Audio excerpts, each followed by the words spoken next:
Hello everyone, thanks for being here. இன்னைக்கு what is history அப்படின்ற chapter பார்க்கலாம். So இதில் எல்லாம் டயலாக் மாதிரி தான் கொடுத்துருப்பாங்க. ஸோ இம்பார்ட்டன்ட் பாயிண்ட்ஸ் மட்டுமே நம்ம இங்கே நோட் பண்ணிட்டு போகலாம். Time in history is calculated in years using BCE, அதுக்கப்புறம் ஏடிசிஇ. ஸோ பிசினா என்னென்னா பிஃபோர் கிரைஸ்ட், பிசிஇனா பிஃபோர் காமன் எரா, ஏடினா ஆனோ டொமினி, சிஇனா காமன் எரா. பிசிஇனா பிஃபோர் காமன் எரா, சிஇனா common era. Next history. History is the study of past event in chronological order. குரோனாலஜிக்கல் ஆர்டர்னா என்னங்க? ஈவெண்ட் வைஸ் ஈவெண்ட்டா, இயர் வைஸ் இயரா, ஒன்று அடுத்து ஒன்று, அதுதான் குரோனாலஜிக்கல் ஆர்டர் அப்படின்னு சொல்லுவாங்க. The term history came from Greek word. சரிங்களா? ஸோ த டேர்ம் ஹிஸ்ட்ரின்றது எங்கேருந்து வந்தது? க்ரீக் வேர்ட்லேருந்து. அந்த க்ரீக் வேர்டு என்னது? ஹிஸ்டோரியா. ஹிஸ்டோரியா மீனிங் என்ன? Learning by enquiry. In ancient period, இந்த ஏன்ஷியன்ட் பீரியட் என்ன பண்ணாங்கன்னா, மக்கள் அங்கே வாழ்ந்தவங்க எல்லாமே கேவ்ஸில் வந்து டயக்ராம்ஸ் எல்லாமே பெயிண்ட் பண்ண ஆரம்பித்தாங்க. அங்கே அந்த ராக்ல எல்லாமே. அதை என்னென்னு சொல்கிறாங்க? ராக் பெயிண்டிங் அப்படின்னு சொல்கிறாங்க. இது எந்த ரீசனுக்காக பண்ணியிருப்பாங்க? அவங்க என்னென்ன ஆக்டிவிட்டீஸ் எல்லாமே அங்கே பண்ணிகிட்டு இருந்தாங்க, லைக் ஹண்டிங்காக இருக்கட்டும், என்ன மாதிரி ஆக்டிவிட்டீஸ் பண்ணாங்களோ அதை ரெக்கார்ட் பண்ணணும் அப்படின்ற ஒரு பர்பஸ்க்காக அவங்க அந்த டயக்ராம்ஸ் எல்லாமே வரைஞ்சிருக்கலாம். இந்த மேப் வந்து பார்த்துக்கோங்க. இது வந்து இந்தியன் எக்ஸ்கவேட்டட் சைட்ஸ் வந்து கொடுத்துருப்பாங்க. ஸோ அவங்க 4 டைப்ஸாக பிரிச்சிருப்பாங்க. Paleolithic, neolithic, bronze age, iron age. அது டயக்ராம் வைஸ் அவங்க கொடுத்துருப்பாங்க. இந்த ரெக்டாங்கிள் மாதிரி இருக்கிறது வந்து பேலியோலித்திக், அந்த மாதிரி கொடுத்துருப்பாங்க. இது 1 மார்க்கு கேட்க சான்ஸ் இருக்குது, நீங்கள் செக் பண்ணிக்கோங்க. Here comes the important term, numismatic epigraphy. இந்த 2 டேர்ம். நுமிஸ்மேட்டிக்னா என்னன்னா த ஸ்டடி ஆஃப் காயின்ஸ். நம்மளுக்கு எவ்வளோ டிஃப்ரெண்ட் டைப் ஆஃப் காயின்ஸ் இருக்குல்ல, அதை பற்றி படிக்காத நுமிஸ்மேட்டிக் அப்படின்னு சொல்கிறாங்க. எபிகிராஃபின்னா என்னன்னா study of inscription. So 6th term 1 civics unit 1ல் எபிகிராஃபிக்கல் பற்றி ரொம்ப டீட்டெயிலாக நான் உங்களுக்கு ஒரு கிளாரிட்டி கொடுக்குற மாதிரி நான் சொல்லியிருப்பேன். அது வந்து ஏஎஸ்ஐ அப்படின்ற டேர்ம் வந்து ஹெட் குவார்ட்டர்ஸ் எங்கே இருக்குது, ஸோ ஏஎஸ்ஐயோட ஃபுல் ஃபார்ம் என்ன, அவங்களோட ஒர்க் என்ன அப்படின்றத நான் சொல்லியிருப்பேன். போய்ட்டு நீங்கள் செக் பண்ணுங்கள், உங்களுக்கு ஒரு கிளாரிட்டி கிடைக்கும். இந்த மேப் வந்து பார்த்துக்கோங்க. இந்த மேப் வந்து மெயினாக சோர்ஸஸ் ஆஃப் ஹிஸ்ட்ரி.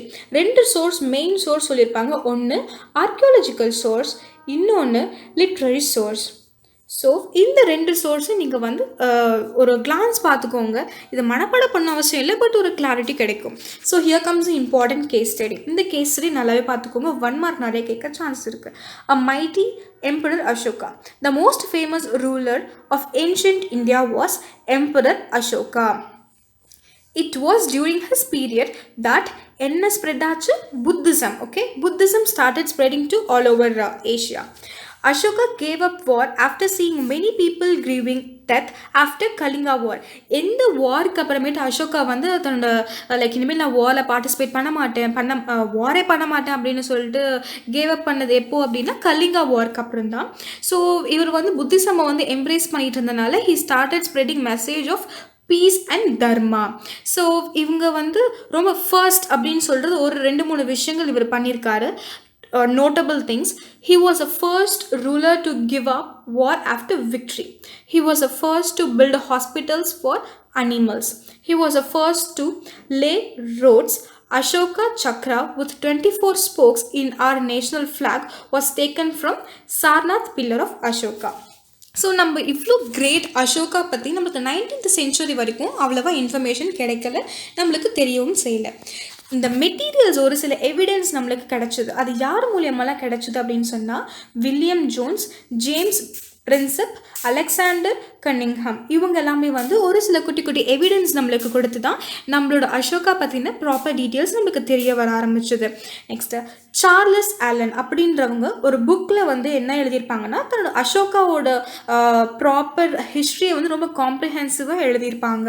அந்த புக் பேர் the history for the India's last emperor அப்படின்ற புக்கில் ரொம்ப அழகாக கொடுத்துருப்பாங்க. உங்களுக்கு ஒரு டாஸ்க் கொடுக்குறேன். இது என்னென்னா சாஞ்சி ஸ்டூபா.